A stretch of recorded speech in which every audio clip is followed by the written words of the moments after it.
नमस्कार। As promised मैं आपके सामने अपने शरीर मंदिर के थर्ड एपिसोड को लेकर आया हूं, जिसमें मैं बात करूंगा अपने शरीर के एक और अंग के बारे में।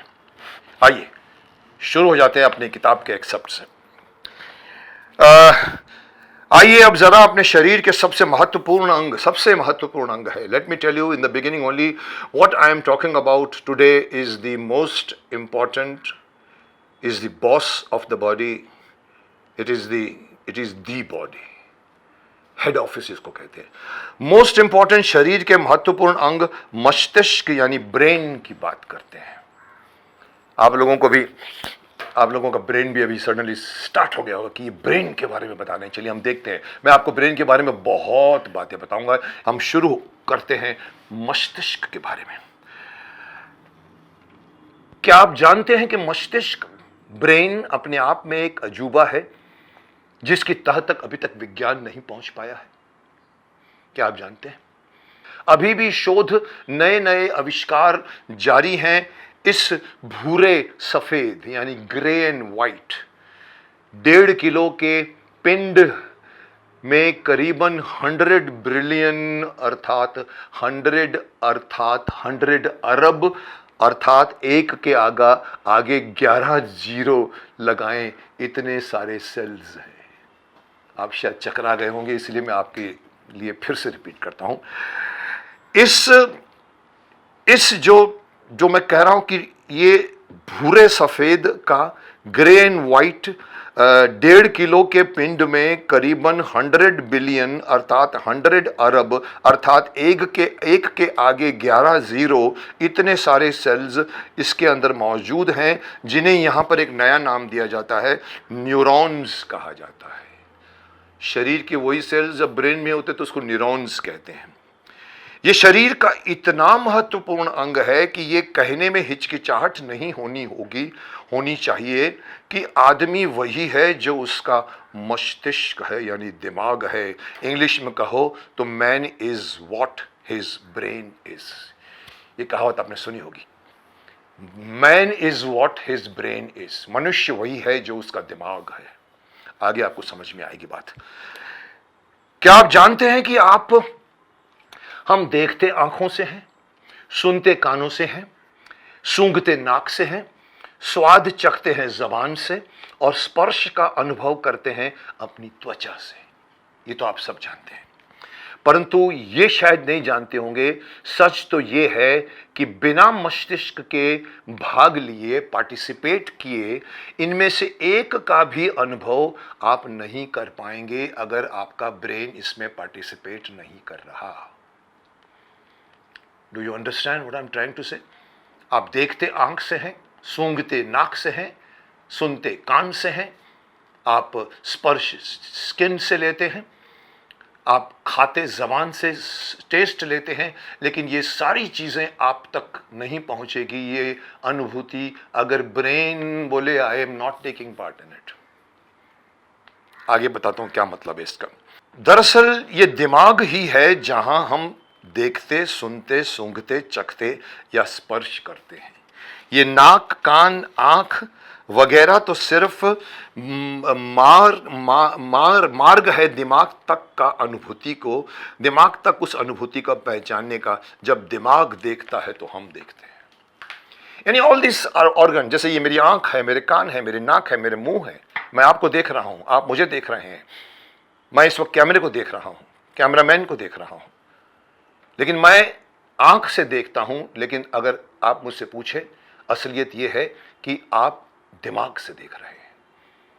यह आंख सिर्फ माध्यम है इस विजुअल को दिमाग तक पहुंचाने की। आगे बढ़ते हैं तो आप समझेंगे। क्या आप जानते हैं कि दिमाग हमारे शरीर का मुख्य कार्यालय है यानी हेड ऑफिस है। यहीं से हर कुछ होता है, हर कुछ किया जा सकता है। इसमें अपार शक्ति है, अनोखी कार्यक्षमता है कि आप दंग रह जाओगे। सिर्फ सोचने भर से ही हम अपने शरीर के किसी भी अंग का तापमान 1 डिग्री सेल्सियस बढ़ा सकते हैं। आप सिर्फ देखकर अपनी उंगली का टेम्परेचर 1 इंच, 1 सेंटीमीटर, 1 सेंटीग्रेड बढ़ा सकते हैं। आपने कहीं ना कहीं पढ़ा होगा इसको। सिर्फ सोचने भर से, सिर्फ देखने भर से मैं अपने शरीर के किसी भी अंग का टेम्परेचर जो है 1 डिग्री सेंटीग्रेड बढ़ा सकता हूं। सिर्फ सोचने भर से आप अपनी पाचन शक्ति सुधार सकते हैं, अपनी रक्त नलियों को खोल सकते हैं, अपनी दिल की धड़कन कम कर सकते हैं, अपना मोटापा कम कर सकते हैं। कई मर्ज सिर्फ ध्यान लगाकर सकारात्मक सोचकर ठीक किए जा सकते हैं। इतनी ताकत है मस्तिष्क में, लेकिन हम उसे यूज नहीं करते। लेकिन अफसोस की बात है कि ये बहुत विरले लोग हैं जो इस चमत्कारिक अंग की पूरी क्षमता का इस्तेमाल कर पाते हैं। मैं इसको समझाने के लिए मेरे दिमाग में अभी एक एग्जांपल आया जिसको मैं सोचता हूं यहां आपको बता दूं। मैंने पहले भी अपने वीडियो में बताया था। आप जानते हैं दयानंद सरस्वती जी को आपने सुना होगा, जो महान महान आत्मा थी।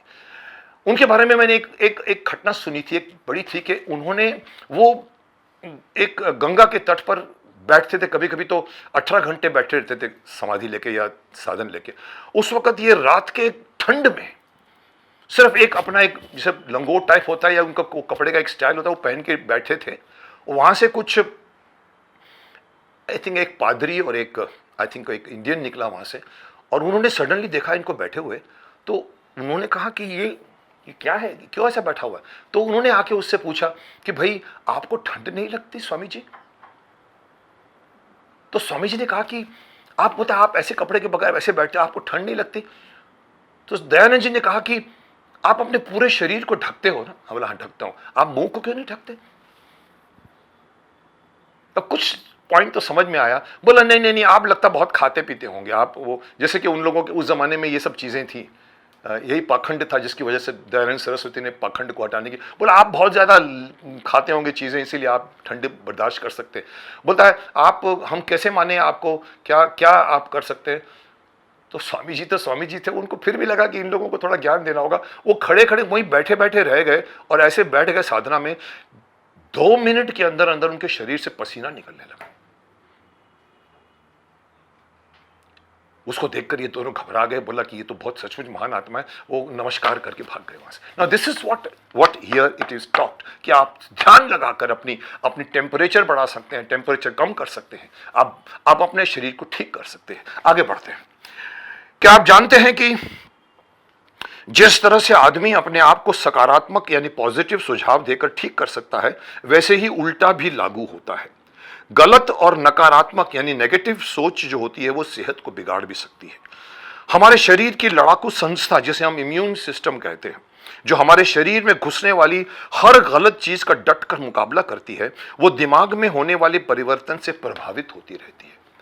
हमारे दिमाग में जो कुछ घट रहा होता है उससे हमारे इम्यून सिस्टम इफेक्ट होता है, वो प्रभावित होती रहती हैं। अगर हमारे साथ कोई दुखद घटना घटती है, जैसे कि किसी की मौत हो गई हमारे नज़दीकी की, तो हमारे ये लड़ाकू सैनिक से बीमारी में लड़ने वाले सेल्स इनकी मात्रा में 3-4 दिनों में काफ़ी गिरावट आ जाती है और ऐसी अवस्था में हमारा शरीर बीमारियों का शिकार हो जाता है। मतलब दिमाग की सोचने की शक्ति सकारात्मक भी होती है, नकारात्मक भी होती है।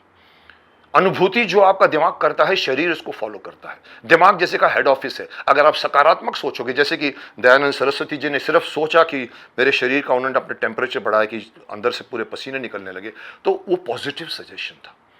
नेगेटिव सजेशन, किसी के परिवारजन की मौत हो गई, दुख, मैं क्या करूंगा, डिप्रेशन, वो ये, तो आपकी इम्यून सिस्टम उसको देखकर थक करके गिर जाती है और आप बीमार भी हो सकते हैं। इसलिए आपने देखा होगा कई लोग जो ऐसे सदमों से बीमार हो जाते हैं, हम समझते हैं कि सदमा आया है बहुत, लेकिन अंदर की बात किसी को मालूम नहीं कि उसके दिमाग में नेगेटिव थॉट्स आने शुरू हो गए। इसीलिए कहते हैं कि नेगेटिव थॉट से बचो, हमेशा पॉजिटिव थॉट्स दो अपने आप को। आगे बढ़ते हैं।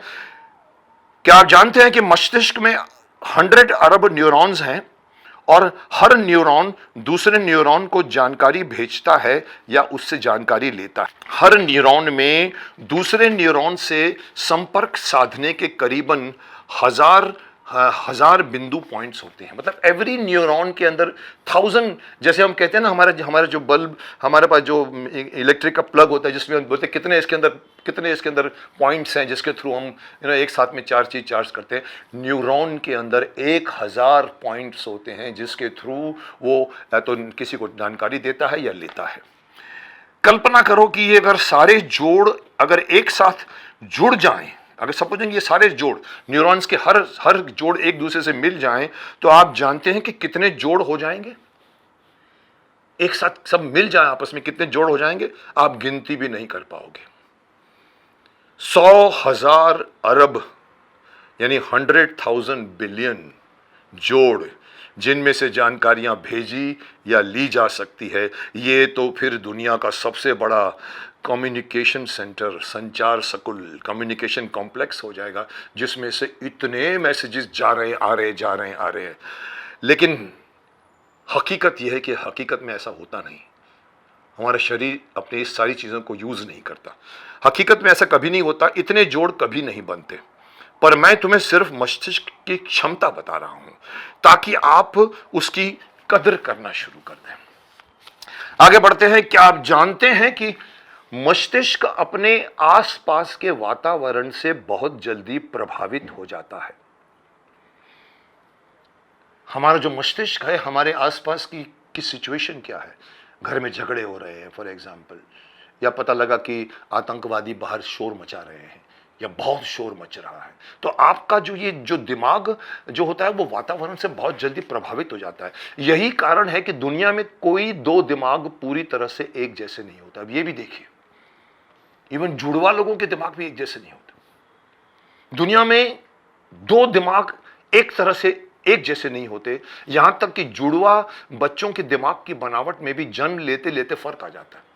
जब पैदा होते हैं तो भले वो 1 सेकंड में पैदा हुआ होगा, दूसरे 1 सेकंड में पैदा हुआ, लेकिन उसका दिमाग थोड़ा अलग बन जाता है।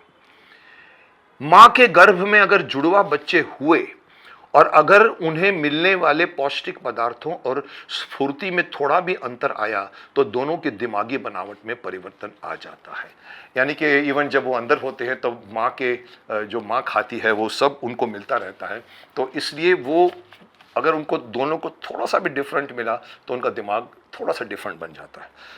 आगे बढ़ते हैं। क्या आप जानते हैं कि माँ के गर्भ में बच्चा, जिसे हम शुरुआत में फीटस कहते हैं, आपने सुना होगा फीटस, ये 2 दूनी 4 चौगुनी रफ्तार से बढ़ता जाता है। मैंने कहा ना, एक जायगोटे से शुरू होता है, धीरे धीरे बढ़ता जाता है। दरअसल ये वृद्धि उसके सेल्स की गिनती पर निर्भर करती है। जैसे 1 था, 2 हुआ, 4 हुआ, 16 हुआ और हुआ, तो उनकी साइज वो सेल्स के नंबर्स पे बढ़ती जाती है। बढ़ने वाला सेल्स अपने अंदर मौजूद जेनेटिक कोड में लिखी जानकारी के मुताबिक शरीर के भिन्न भिन्न अंग बनाते चले जाते हैं। मतलब सेल बढ़ भी रहे हैं, बट उनको मालूम है मेरे को जाके नाखून बनना है, मेरे को जाके पैर की उंगली बननी है, मेरे को जाके आंख की पुतली बननी है, मेरे को जाके बाल बनने हैं। तो उनके जेनेटिक कोड उनमें लिखे रहते हैं कि आपको क्या बनना है। तो वो बढ़ने वाले सेल्स अपने अंदर मौजूद जेनेटिक कोड से लिखी जानकारी के मुताबिक शरीर के भिन्न भिन्न अंग बनाते चले जाते हैं। इस तरह माँ के पेट में ही बच्चे के अलग अलग बनते जाते हैं, अलग अलग अंग बनते जाते हैं। इसलिए आपने अगर कभी इसके बारे में जानकारी की होगी, डॉक्टर्स को भी दिखता है एक्सरे के थ्रू या आपने जो उनके मशीनों के थ्रू, सोनोग्राफी में भी, आई डोंट नो, उसमें उन लोगों को शरीर के अंग बनते हुए दिखते हैं। देखो देखो देखो दिमाग बन गया, देखो सबसे पहले शायद दिमाग बनता है, हार्ट बना, अरे देखो देखो देखो उसका थोड़ा सा अभी नाक बन रहा है, उसकी आंखें कान बन रहे हैं। सो धीरे धीरे वो अंग जो बढ़ते चले जाते हैं। इस तरह माँ के पेट में ही बच्चे के अलग अलग अंग बनते जाते हैं, पर उस बढ़ते हुए बच्चे में सबसे तेज गति से बढ़ने वाला अंग क्या है? ब्रेन, सबसे फास्टेस्ट ग्रोइंग ऑर्गन। और आप ये जानकर दंग रह जाएंगे कि इसके बढ़ने की रफ्तार क्या। अगर मैं आपको इसके ग्रोथ की रफ्तार बताऊंगा तो आप और भी दंग हो जाओगे। मैं बताता हूं, चलिए। मस्तिष्क में हर मिनट में करीबन 2.5 लाख सेल्स बढ़ते रहते हैं। हर मिनट में 2.5 लाख सेल्स बन जाते हैं छटक करके। और जब वो बच्चा जन्म लेकर बाहरी दुनिया में कदम रखता है तो उसका मस्तिष्क, जब बच्चा बाहर आता है तो उसका मस्तिष्क उतना ही विकसित हो चुका होता है जितना कि एक वयस्क व्यक्ति का होता है। ये नहीं कि छोटा बच्चा तो उसका ब्रेन हमारे से छोटा, नहीं, वो उतना ही समझदार भी है, उस कह सकते हो। सिर्फ उसको अभी तक अनुभव नहीं मिला है, नॉलेज नहीं मिली है, बट उसका अंग, the mechanical part, the growth is same as me, as you, anybody, वयस्क व्यक्ति। अर्थात उसमें सेल्स की गिनती बढ़कर 100 अरब हो जाती है। मतलब जब वो 9 महीने का बच्चा बन के बढ़ता है तो उसके अंदर सेल्स 100 अरब तक पहुंच जाते हैं। है ना, इसे हम कह सकते हैं कमाल की वृद्धि। आप में से कई लोग सोच में पड़ गए होंगे कि ऐसे ही घर में पैसे बढ़े तो कितना मजा आ जाएगा। आज तो वर्ल्ड कमर्शियल है, आपको ये सुनकर लगा हर मिनट में 2.5 लाख, यार ऐसे मेरे बैठे बैठे हर मिनट में 2.5 लाख रुपए आ जाएं तो कितना मजा आएगा। तो आप लोग सोचोगे अगर ऐसा ही पैसे बढ़े तो कितना मजा आ जाएगा। पर अगर बुद्धिमानी की बात जानना चाहो तो समझ लो कि बुद्धि से बड़ी कोई संपत्ति नहीं है। पैसा पैसा है, बुद्धि बुद्धि है। आगे मैं आपको और भी बहुत सारी जानकारी है, मैं समझता हूं कि मैं थोड़ा सा विश्राम लेकर बैठ के आपको सुनाता हूं, क्योंकि बड़ी कॉम्प्लेक्स जानकारी है ब्रेन के बारे में। जितना ब्रेन आप लोग लगा रहे हो उतना ब्रेन मैं भी लगा रहा हूं। तो आगे बढ़ने के लिए मुझे थोड़ी सी एक धृष्टता करने दीजिए, मैं आपको आगे बैठ के सुनाता हूं।